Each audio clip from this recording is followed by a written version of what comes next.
Assalamualaikum warahmatullahi wabarakatuh.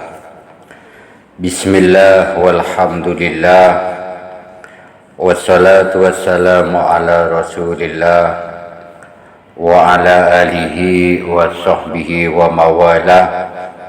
La hawla wa la quwata illa billah, amma ba'du. Ma'asyiral muslimin yang berbahagia, pada kesempatan kali ini kita lanjutkan pembahasan tentang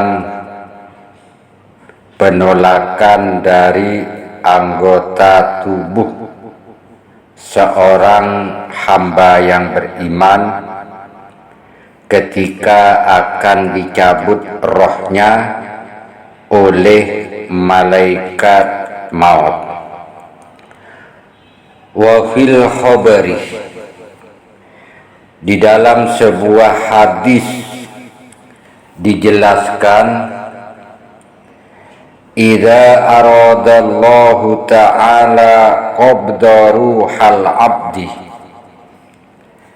apabila Allah subhanahu wa ta'ala menghendaki untuk mencabut ruh seorang hamba yang beriman, yaji'u malakul mauti min kibalil fahmi liyaqbida ruhahu minhu, maka datanglah malaikat maut dari arah mulutnya untuk mencabut ruh dari hamba yang beriman tadi. Ketika malaikat maut sudah sampai di mulut hamba yang beriman tadi, fayakhruju az-zikru min famihi, kemudian keluarlah dari mulut hamba yang beriman tadi zikir yang biasa diucapkan ketika hidupnya. Fayaqulu, lalu zikir tadi, mulut tadi berkata, la sabila laka min hadhil jihati, wahai malaikat maut, tidak ada jalan bagimu dari arah ini, karena sewaktu hidup di dunia hamba yang beriman ini ajro lisanuhu fi dzikri rabbi, ketika hidup di dunia mulutnya selalu mengucapkan zikir kepada Tuhanku. Untuk itu kamu tidak ada jalan dari arah ini. Mendengar penolakan mulut hamba yang beriman tadi, fayarji'u malakul mauti ilallahi ta'ala, lalu malaikat maut pun kembali menghadap Allah subhanahu wa ta'ala. Lalu malaikat maut tadi melapor kepada Allah ta'ala, fayaqulu ya Rabbi abduka qala kada wa kada, ya Allah, ketika saya akan mencabut roh hamba-Mu lewat arah mulut, hamba-Mu tadi berkata, la sabila laka min hadhil jidhati, kamu tidak bisa mencabut roh hamba ini lewat arah mulut. Fayaqulullahu ta'ala, Allah bertanya, apa alasannya hambaku tadi tidak mau dicabut rohnya lewat mulut? Kemudian malaikat maut menjawab, hamba-Mu berkata dengan alasan bahwa waktu hidup di dunia mulutnya sering digunakan untuk berzikir kepadamu ya Allah. Atas jawaban malaikat maut, Allah subhanahu wa ta'ala perintahkan, fayaqulullahu ta'ala ikbit min jihatin ukhra, wahai malaikat maut, cabutlah hambaku, roh hambaku dari arah yang lain. Maka atas perintah Allah subhanahu wa ta'ala, fayaji'u min kibalil yadi, malaikat maut kembali mendatangi hamba yang beriman tadi lewat arah tangan. Ketika malaikat maut sudah sampai di arah tangan, fatahruju as-sadaqatu, maka keluarlah sedekah. Fatakulu, sambil berkata itu sedekah, la sabila laka ilaihi, wahai malaikat maut, tidak ada jalan bagimu untuk merenggut ruh hamba yang beriman ini lewat tangannya. Fa innahu tasaddaqa bi katsiran, karena selama hidup di dunia hamba yang beriman ini selalu bersedekah lewat tangan ini. Wa masahabi ra'sal yatimi, dan juga selama hidup di dunia hamba yang beriman ini selalu mempergunakan tangannya untuk mengusap kepala anak yatim karena sayang.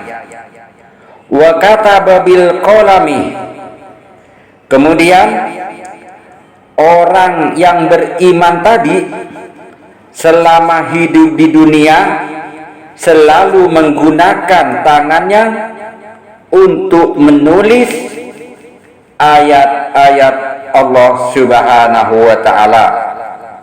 Wa daraba bisayfi a'naqal kuffari, dan hamba yang beriman tadi waktu hidup di dunia sering menggunakan tangannya untuk menebas leher orang-orang kafir karena ia emang sering mengikuti perang melawan orang-orang kafir. Oleh karena malaikat maut yang akan mencabut ruh orang beriman ditolak lewat tangannya, kemudian malaikat maut datang ke arah kaki. Lalu kaki itu pun berkata, hai malaikat maut, tidak ada jalan bagimu dari arahku. Sesungguhnya hamba ini selalu menggunakanku untuk berjalan menuju sholat jamaah, menjenguk orang sakit, majelis ilmu, belajar, dan lain sebagainya. Malaikat maut pun datang ke arah telinga. Setelah sampai di arah telinga, telinga pun berkata, tiada jalan bagimu dari arahku, wahai malaikat maut. Karena hamba ini ketika waktu hidup di dunia selalu menggunakanku untuk mendengar Al-Quran, selalu menggunakan aku untuk mendengarkan azan dan zikir. Lewat telinga ditolak, malaikat maut pun datang ke arah kedua mata. Lalu kedua mata itu mengatakan, wahai malaikat maut, tiada jalan bagimu dari arah kami. Karena waktu hidup di dunia, hamba ini selalu menggunakan aku untuk melihat mushaf Al-Quran. Waktu hidup di dunia, hamba yang beriman ini selalu menggunakan aku untuk memandang wajah ulama, wajah kedua orang tua, dan selalu memandang wajah orang-orang soleh. Lewat kedua mata ditolak, malaikat maut pun akhirnya kembali menghadap Allah Subhanahu wa ta'ala.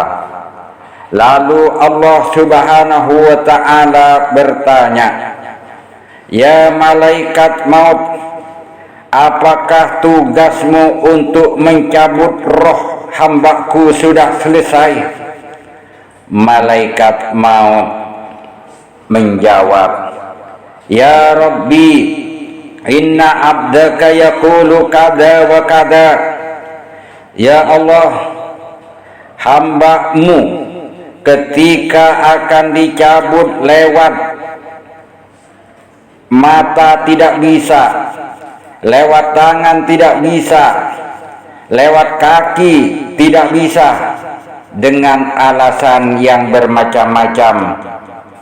Maka Allah Subhanahu wa ta'ala perintahkan malaikat maut, ya malakal maut, anlik ismi ala kafika wa adhirhu liruhi abdi hatta yarahu. Wahai malaikat maut, gantungkanlah namaku di atas telapak tanganmu dan perlihatkanlah kepada ruh hambaku sampai ia melihatnya. Atas perintah Allah Subhanahu wa ta'ala, fayakhruju fayaktubu ismallahi ta'ala. Malaikat maut pun keluar dan menulis nama Allah Subhanahu wa ta'ala di atas telapak tangannya. Fayarahu ruhal abdi. Maka malaikat maut setelah menulis nama Allah di atas telapak tangannya, diperlihatkanlah nama Allah tersebut kepada ruh hamba Allah yang beriman tadi. Setelah hamba Allah tadi melihat nama Allah yang tertulis di atas telapak malaikat maut, lalu keluarlah ruh hamba yang beriman tadi karena berkah nama Allah. Maka hilanglah darinya pahitnya waktu nazak, waktu terlepasnya ruh dari tubuh. Tidaklah akan hilang darinya siksaan yang menyakitkan ketika tertulis di hati orang-orang beriman nama Allah Subhanahu wa ta'ala. Sebagaimana firman Allah, afaman syarahallahu sadrahu lil islami fa huwa ala nurim mir rabbih. Maka apakah orang-orang yang dibukakan Allah hatinya untuk menerima agama Islam, lalu ia mendapat cahaya dari Tuhannya, sama dengan orang yang membantu hatinya tidaklah akan hilang dari orang-orang mukmin siksa dan kesulitan-kesulitan di hari kiamat jika memang hatinya terukir nama Allah Subhanahu wa ta'ala, tentu saja akan hilang. Mudah-mudahan kita semua termasuk orang-orang yang beriman sehingga kita meninggal dalam keadaan husnul khotimah. Terima kasih, mudah-mudahan bermanfaat buat kita semua. Wassalamualaikum warahmatullahi wabarakatuh.